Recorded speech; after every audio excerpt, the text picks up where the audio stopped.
untuk bab 6 ini kurang lebih ya dari semua bab yang sebelumnya dijelaskan. Jadi yang paling penting nih di bab terakhir ini adalah sikap baru yang diperoleh setelah kita belajar tentang tadi overthinking kakak dan pengaturan emosionalnya itu seperti apa. Jadi ini tuh cara untuk nge-cut di terakhir overthinking yang seringkali muncul ya di diri kita. Nah, ada 3 hal nih yang ada di bab 6. Yang pertama adalah 5 sikap yang perlu dimasukkan ke dalam pola pikir. Nah, ini tuh penting banget untuk kita karena kita udah belajar tentang overthinking, udah bisa mengatasi ini, tapi kalau sikap kita belum menunjukkan hal ini tuh bisa muncul lagi.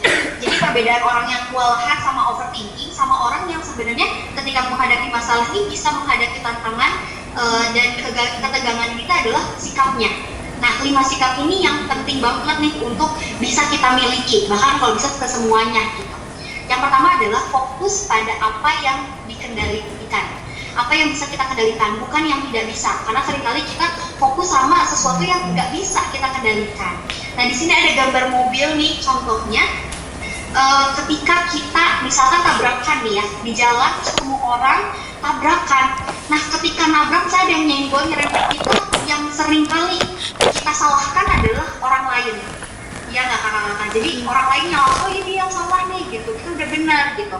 Nah, untuk kita mengendalikan orang lain itu kan nggak bisa. Yang bisa kita lakukan adalah mengendalikan emosi kita sendiri gitu, sehingga overthinking ini juga nggak terus-terusan muncul, malah menambah masalah nih ketika kita tidak bisa mengendalikan emosi kita gitu. Karena satu-satunya hal yang bisa kita kendalikan adalah hanya diri kita sendiri gitu. Karena orang yang sering kali tidak bisa mengendalikan diri sendiri, biasanya orang tersebut merasa tidak berdaya, kemudian juga sering banget merenungkan hal-hal yang membuat kita gelisah gitu, karena dia terlalu berlebihan memikirkan sesuatu yang di luar kendali dia. Nah, yang kedua adalah fokus pada apa yang bisa dilakukan, bukan yang tidak bisa dilakukan gitu.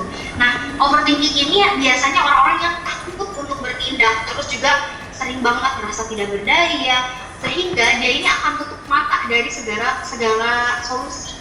Nah, contohnya ini ada gambar bir ya. Contohnya ada pengusaha nih yang dia itu membuka semacam tempat jualan bir gitu, minuman keras gitu. Nah, tiba-tiba pemerintah nih melarang untuk menjual minuman keras. Nah, kalau misalkan dia overthinking, dia akan merasa stres dan kayak aku udah nggak bisa ngapa-ngapain karena barang yang aku jual dilarang sama pemerintah. Padahal sebenarnya kalau dia memikirkan apa yang bisa dia lakukan, dia bisa aja membuka kafe tanpa menjual bir. Gitu, membuka kafe nggak harus jualan bir. Kayak gitu.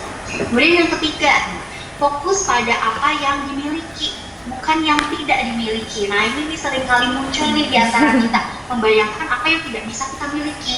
Gitu, contohnya adalah ketika misalnya kita lagi ulang tahun, terus tiba-tiba kue yang kita udah siapin itu tuh rusak gitu, hancur. Nah, kalau orang yang langsung berpikiran negatif, overthinking, itu tuh kan pasti langsung menyalahkan, ini udah disiapin nih kuenya, kok malah hancur gitu, mau ulang tahun nih gitu.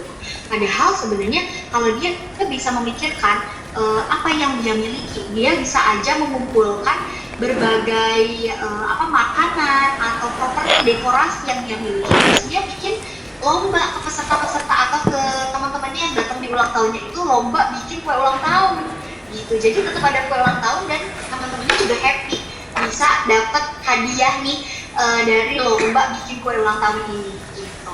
Terus juga yang keempat, fokus pada masa sekarang, bukan masa depan atau masa yang ada di belakang. Karena gangguan kecemasan itu menetap di tempat yang berbeda. Ada yang di masa depan gitu, yang belum terjadi, atau yang di masa lalu yang sudah terjadi gitu. Membayangkan berbagai kemungkinan yang stres banget gitu, yang tidak menghasilkan solusi gitu, tidak menghasilkan kebahagiaan, pencerahan dan lain-lain. Contohnya adalah misalkan kita punya hubungan nih sama pacar, sama doi dulu gitu. Kemudian hubungan kita ini retak, kemudian kita menyalahkan diri kita sendiri, hubungan ini gagal karena memang akunya yang nggak benar, akunya yang nggak beres gitu. Sehingga ketika dia memulai hubungan yang baru, akhirnya dia terus aja menyalahkan dirinya, aku nggak akan bisa nih memulai hubungan yang baru karena aku aku yang nggak beres kayak gitu. Nah berarti dia memang tidak clear dengan masa lalunya. Oleh karena itu ada baiknya kita fokus aja dulu sama masa sekarang. Dan yang terakhir adalah fokus pada apa yang dibutuhkan. Kadang kita terlalu berpikir jauh terhadap hal-hal yang kita inginkan, bukan yang dibutuhkan. Contohnya, ketika kita mau beli rumah nih, mau punya rumah, banyak banget kriterianya.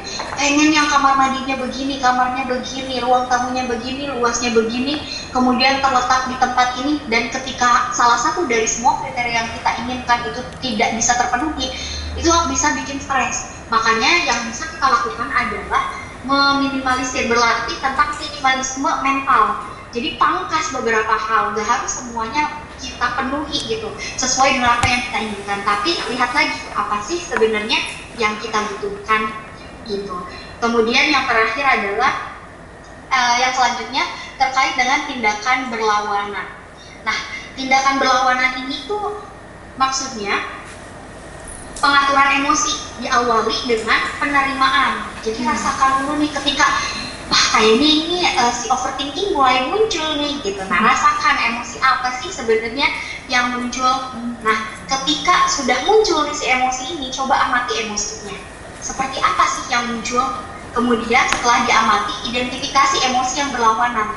Jadi misalkan emosi yang muncul adalah kecemasan atau kesedihan. Nah kita bayangkan sesuatu yang berlawanan gitu.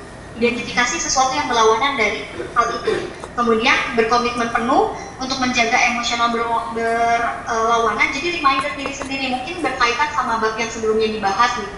Remind diri sendiri tentang oh ini udah mulai muncul nih, coba pikirkan sesuatu yang berlawanan, kemudian amati hasilnya seperti apa gitu. Nah ini untuk tindakan berlawanan. Dan yang terakhir adalah ruminasi. Nah ruminasi ini adalah, kakak bukan kayaknya ini ketutupin, boleh digeser ke bawah sedikit nggak? Yang bawah. Oh ya. Oke. Nah ruminasi, makasih banyak Kak.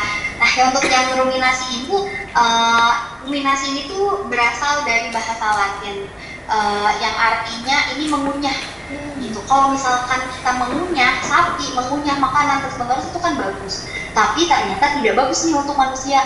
Jadi mengunyah ini tuh maksudnya terus aja mikirin, ngunyah pikiran-pikiran yang memang sebenarnya nggak harus dipikirin gitu. Jadi ruminasi ini tuh terus-terusan memikirkan apa yang nggak perlu sebenarnya, mengunyah pikiran-pikiran negatif gitu ya, yang bisa masa lalu, bisa kesedihan, bisa kecemasan dan lain sebagainya.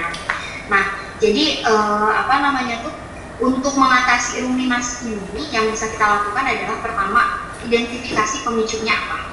Kenapa sih bisa muncul nih pikiran-pikiran ini gitu, yang kok gak hilang-hilang gitu pikirannya.